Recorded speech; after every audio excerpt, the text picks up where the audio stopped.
What is up, everybody? It's Fablix, and today I'm coming at you with another personal anecdote from my low, admittedly, list of anecdotes from my life. Figured this might actually help some people other than the movie going experience. Which, before I get into it, thank you guys so much for all the support on that video. It really means I've never seen such feedback on a video before. Also, a movie employee who works at a theater typed something in the comments, and I figured I wanted to shed light to it. Hello, dude. We appreciate you. All you existing movie workers, guys, please go support your local movie theater if you can. That was more of the message of that video, but anyways, let's get into it. So around first or second grade, I believe. Second grade, yeah. Second grade-ish. I was at my uncle's house. Now, the setting really isn't important. It's more of what happens.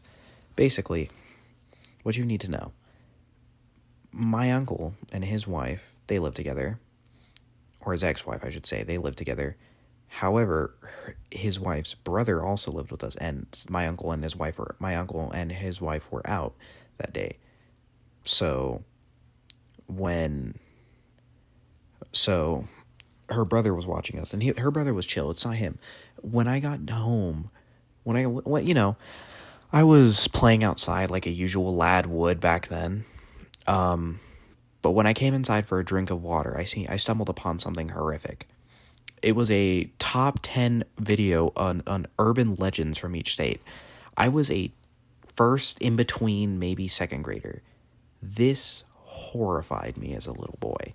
I was a wee lad exposed to horror now, internet horror, and more real horror. And basically, what this story adds up to, this basically haunted me for the rest of that year. Like, I remember, and it was so stupid. It was the Bunnymen. If you're from Fairfax, you'll probably know who that is. But quick recap, Fairfax has this urban legend about a guy in a rabbit suit under a bridge. It's weird. You should go look it up on your own. This horrified me as a little boy. But yeah, I remember really losing sleep over this because I thought most people are afraid of the boogeyman or the dude under your bed. No, man, I was afraid of this guy popping up in my room for that entire year. That fucker tormented me for an entire year. It was bad, really bad. But that would be only the start of my trouble, my trials with fear and horror icons, because I think I really want to say this story takes place in second grade, but I know that's not the case. It'd have to be first grade, because I remember. But anyways, I'm going to say this story takes place in first grade. A little while later, I discover, by this time it's 2014. Guess what game came out? Oh yeah, Five Nights at Freddy's. Yeah, me, a wee second grader. And then I discovered the game. I think I discovered the game when I was like in its second, third, or fourth installment. I don't remember. I definitely didn't discover it off the first game though.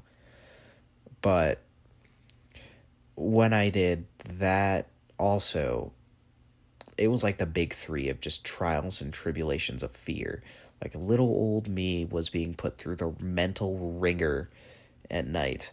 I'd be shaking in my bed. I would be so afraid to go out. Like, I would just hold my piss in for the entire night just so I didn't have to go to walk down the hall and potentially get scared by the Bunnyman or the fucking one of the animatronics. It was super stupid and lame. But the only thing that's one of the few things that stuck with me through that experience is the third fear, dolls. I still hate dolls. I think, yeah, when did the year, sometime after this, Annabelle came out, and then one of the Annabelle movies came out, and that really struck a nerve with me. But I think I thought it was terrifying and whatever, but then my grandmother decided it'd be very nice to get my cousin, and keep in mind, me and my cousin were we were kind of always forced to be close because they were like the only really immediate family anyways. she decided to give my cousin a porcelain doll, this old looking fucking, and I remember looking in the back of the car trunk, and I was just scared to even touch it. And I was like, this thing's gonna possess me. This thing's gonna come after me in my sleep. This thing's gonna do X, Y, and Z. And I still kind of carry that fear. Well, obviously we got rid of it, but it stayed in like storage for a little while, and I just didn't go downstairs. It was okay. So our downstairs is like a little storage area under the stairs, and basically I ran up the stairs so fast in the hopes of maybe not being caught by this creepy little thing, fucking gremlin. And, maybe it worked. Maybe it did. I don't know. But we got rid of the thing. I'm for sure that we got rid of the thing. So, but yeah, I still kind of care. Not kind of. I carry the fear of porcelain dolls. They're still terrifying, and I don't know why they still make them, for who, and who would still buy them. But yeah, but yeah, all these mental battles I had within me as a wee lad. I think the message that anyone could take from this is, suffering comes at all. Not really suffering. Mental struggle comes at all ages, and no matter how mentally feeble you are, you will. I promise you will overcome it one day. I mean, I did it. Granted, I repressed a lot of the stuff mentally, and then faced it years later, like the Bunny Man I faced in like 5th grade, when I was like, okay, let's hey, I remember this, and then let's see if it's scary as it was. And it wasn't, but still, just face most of your fears. I still am afraid of heights, though.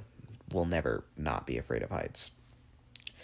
But yeah, that's been me, guys. Again, thank you for all the support on the recent videos.